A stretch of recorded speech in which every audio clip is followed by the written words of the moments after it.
হাদির যারা সমর্থক রয়েছেন এবং হাদির যারা শুভাকাঙ্ক্ষী রয়েছেন তারা কিন্তু দেশের বিভিন্ন প্রান্ত থেকে এসে উপস্থিত হয়েছেন এই শাহবাগ চত্বরে এবং তারা কিন্তু ইনকিলাবের যে স্লোগান রয়েছে তাদের সেই স্লোগান দিয়ে যাচ্ছেন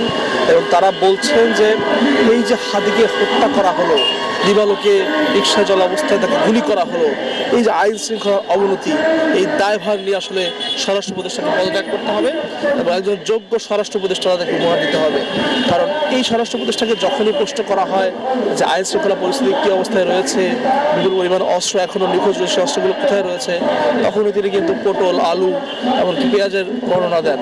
ঠিক সে কারণে কিন্তু তারা বলছেন যে এই যে কৃষি বান্ধব স্বরাষ্ট্র উপদেষ্টা তারা সেটি চান না, তারা চান একজন স্বরাষ্ট্র উপদেষ্টা যিনি দেশের আইন শৃঙ্খলা বাহিনী ঠিক করবেন। সেই দাবি তারা জানাচ্ছেন। একই সাথে তারা বলছেন যে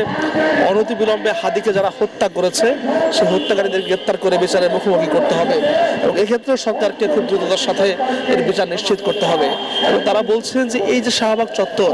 যেখানে একসময় হাদি, বাতাসা, মুড়ি এগুলো নিয়ে কিন্তু আসলে তার সামনের যে নির্বাচনী প্রচারণা চালাচ্ছিলেন এবং তার যে আসলে সাধারণত্ব বা সিম্পলিসিটি তা কিন্তু আসলে তাদের মন ছুঁয়ে গিয়েছে। ঠিক সেই কারণে আমরা দেখতে পাচ্ছি যে এখানে ইনকিলাব মঞ্চ ছাড়াও দেশের বিভিন্ন প্রান্ত থেকে সাধারণ মানুষ, বিভিন্ন শ্রেণী পেশার মানুষ কিন্তু দেশে জড়ো হয়েছেন এই শাহবাগ চত্বরে এবং তাদের সবার দাবি যে হাদিকে যেন বিচার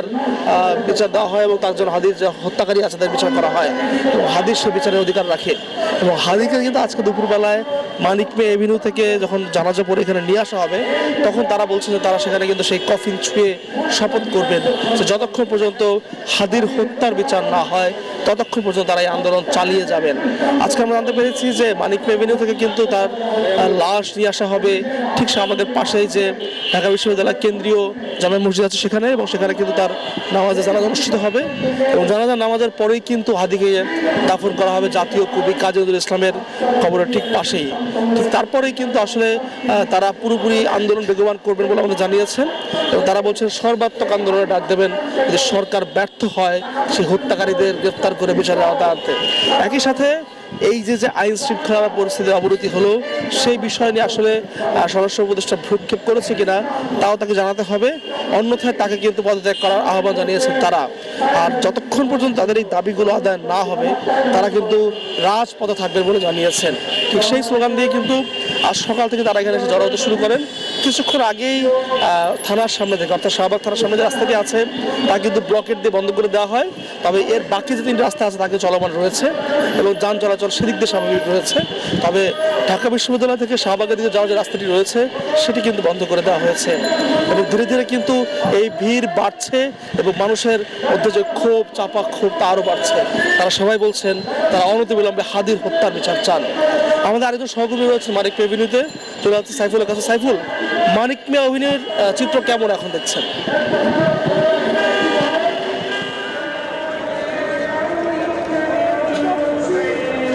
মহাবিন, আপনাকে ধন্যবাদ। আপনি শাহবাগের পরিস্থিতি জানাচ্ছিলেন। আমি সকাল থেকেই রয়েছি এই মানিক মে এভিনিউতে এবং আজকে দুপুর 2টায় এখানে শরীফ ওসমান হাদির যে নামাজে জানাজা সেটি হওয়ার কথা রয়েছে এবং আমরা জানতে পেরেছি যে দুপুর 1টা নাগাদ এই মানিক মে এভিনিউতে ওসমান হাদির মরদেহ নিয়ে আসা হবে এবং আজকের এই জানাজায় অন্তর্বর্তী সরকারের প্রধান উপদেষ্টা সহ রাষ্ট্রের শীর্ষ ব্যক্তিরা অংশ নেবেন। পাশাপাশি বিভিন্ন রাজনৈতিক যারা দলের নেতৃবৃন্দ রয়েছেন তারাও কিন্তু এই জানাজায় অংশ নেবেন এবং আমি সকাল থেকে কিন্তু আজকে দেখেছি যে এই ওসমান হাদির জানাজায় অংশ নিতে সারা দেশের বিভিন্ন জেলা, উপজেলা এবং ঢাকা শহরের বিভিন্ন থানা, ওয়ার্ড থেকে কিন্তু বিপুল সংখ্যক মানুষ ইতিমধ্যেই এই মানিক মে এভিনিউতে এসে তারা সমবেত হয়েছে এবং তারা প্রত্যেকেই কিন্তু ওসমান হাদির যারা ঘাতক তাদেরকে অবিলম্বে বিচারের আওতায় আনার দাবি জানাচ্ছেন এবং তারা বলছেন যে ওসমান হাদিকে হত্যা করে যারা মনে করেছে যে বাংলাদেশ থেকে যারা আধিপত্যবাদী যে বিরোধী আন্দোলন সেই আন্দোলনকে দমিয়ে ফেলা যাবে সেটি আসলে সঠিক নয় এবং তারা বলছেন যে ওসমান হাদির যে মর্মান্তিক মৃত্যু, এই মৃত্যু থেকে শিক্ষা নিয়ে আগামী দিনে যাতে কোনো জুলাই যোদ্ধাকে এমন পরিণতি ভোগ না করতে হয় সেজন্য রাষ্ট্রকে দায়িত্ব নিতে হবে এবং সরকারে যারাই আগামী দিনে আসবে তারা যাতে জুলাই যোদ্ধাদেরকে নিরাপত্তার ব্যবস্থা করে সেটি কিন্তু তারা বলছেন এবং যারা এখানে আজকে ইতিমধ্যেই সমবেত হয়েছেন তাদের প্রত্যেকেরই কণ্ঠে প্রতিবাদ রয়েছে, বিক্ষোভ রয়েছে এবং একটি শোকাবহ কিন্তু পরিবেশ রয়েছে এবং তারা বলছেন যে হাদি কোনো অন্যায় অপরাধ না করলেও সত্য কথা বলার কারণে, ন্যায়ের পথে থাকার কারণে আধিপত্যবাদ যারা শক্তি রয়েছে তারা এবং যারা পতিত ফ্যাসিস্টের দোসর তারা তাকে নির্মমভাবে হত্যা করেছে। আজকে এই হাদির জানাজার সফল করার জন্য ইতিমধ্যেই আমরা দেখেছি যে ইনকিলাব মঞ্চ সহ বিভিন্ন সংগঠনের যারা নেতৃবৃন্দ রয়েছেন তারা এই মানিক মিয়া এভিনিউতে আসছেন এবং আইনশৃঙ্খলা পরিস্থিতি স্বাভাবিক রাখার জন্য সরকারের তরফ থেকে